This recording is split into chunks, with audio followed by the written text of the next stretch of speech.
আমি শুধু দেখতে এসেছি সিনেমা। আমি এতদিন ধরে খুব অপেক্ষায় ছিলাম, আমি কখন যাব, কখন সিনেমাটা দেখব, আর এই মানুষগুলোর জন্য অপেক্ষা করছিলাম। আর রাফিকে তো বারবার বলছিলাম, আর স্ক্রিনিং কবে হবে, কবে স্পেশাল স্ক্রিনিং হলে আমি এক্ষুনি যাচ্ছি, দেখে নিচ্ছি। যাই হোক, আজকের দিনটার জন্য, আজকে দেখার জন্যই ওয়েট করছিলাম। সবাইকে অনেক অনেক ধন্যবাদ। স্পেশালি আমি ধন্যবাদ জানাচ্ছি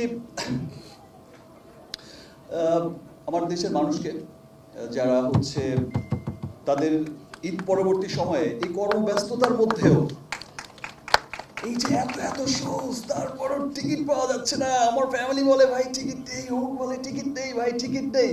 এটা সত্যি আজ মনে হচ্ছে 100 কোটি 25% কিন্তু এখনো বাকি রয়ে গেছে ইন্ডিয়া।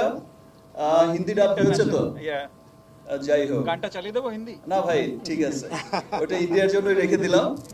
প্যান ইন্ডিয়া রিলিজ হবে আর ইন্টারন্যাশনাল রিলিজ হচ্ছে।